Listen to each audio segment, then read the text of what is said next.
शिव कथा कर रही है, भगवान शंकर का चरित्र कर रहा है। एक भगवान शंकर का श्रम्भेश्वर अवतार हुआ शिव, और वो श्रम्भेश्वर अवतार मेरे देव अधिदेव महादेव ने नरसिंह भगवान के क्रोध को शांत करने के लिए, कि नरसिंह भगवान का जो क्रोध है वो शांत। शिव जी का जो श्रम्भेश्वर रूप है, मेरी माताओं, अगर डॉक्टर कह दे कि किसी भी नारी या पुरुष के किसी भी शरीर के अंग में कोई गांठ हो गई और डॉक्टर ने कह दिया कि यह गठान का ऑपरेशन करना है, तो मेरा निवेदन है डॉक्टर के कहने से ऑपरेशन कराओ, मना नहीं, पर डॉक्टर से 2 दिन 5 दिन मांगना कि ऑपरेशन 2 दिन बाद या 5 दिन बाद या 10 दिन बाद या 15 दिन बाद हम करा लें, ऐसा विनय करना होगा। और कलश के अंदर जो भगवान देवादिदेव महादेव को जल चढ़ाने के लिए जा रहे हो, शिव जी के जल चढ़ाने के लिए जा रहे हो, उस कलश के अंदर थोड़ा सा गंगा जल उस कलश के अंदर डालिए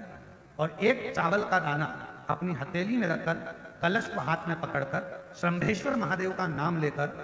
दक्षिण में खड़े होकर उत्तर की ओर, जहां से जलाधारी का जल बहता है, दक्षिण में खड़े होकर उत्तर की ओर मुख कर शिव को समर्पित करो श्रम्भेश्वर महादेव के नाम से। चावल का दाना बाद में समर्पित करो, उसी चावल के दाने को, चढ़े हुए चावल के दाने को, एक बेलपत्र को लेकर आ जाओ। बेलपत्र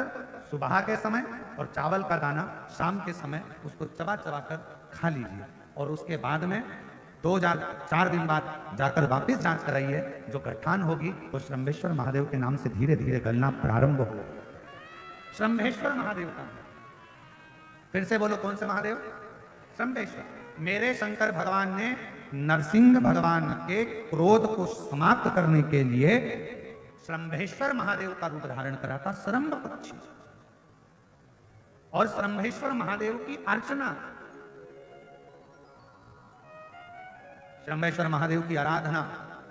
श्रम्भेश्वर महादेव की अर्चना आराधना स्वयं नरसिंह भगवान ने भगवान शंकर की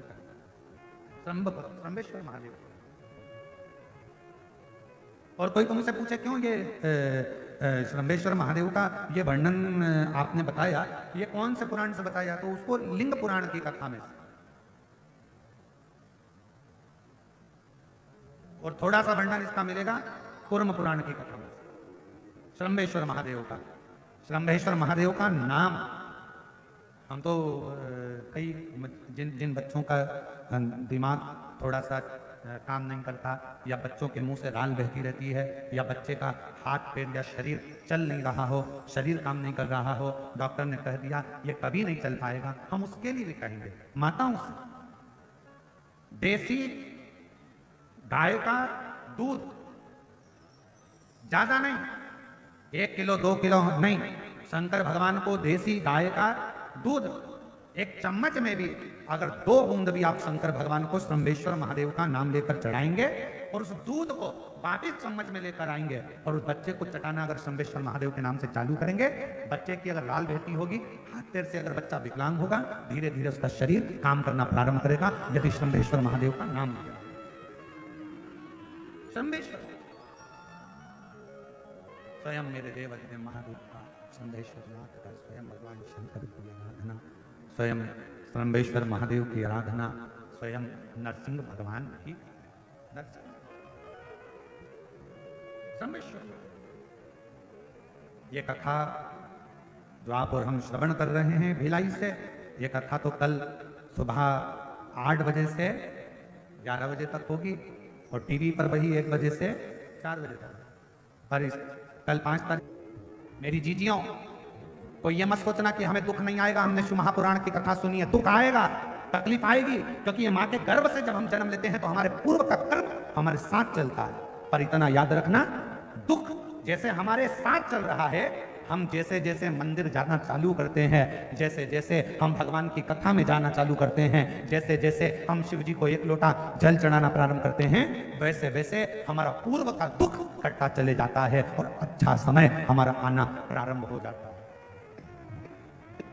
अच्छा समय आना प्रारंभ।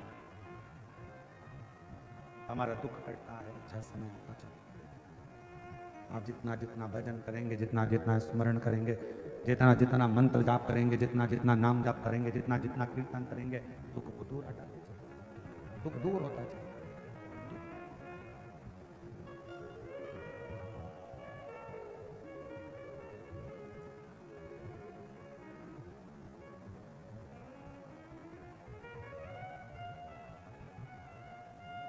इसलिए शिव महापुराण की कथा कहती है, भगवान शंकर का चरित्र कहता है कि शिव के सिवा कहीं दिल ना लगाना, शिव के सिवा कहीं दिल ना लगाना,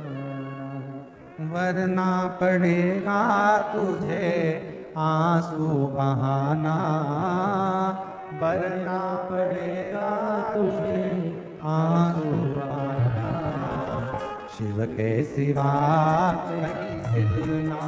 लगाना, शिव के सिवा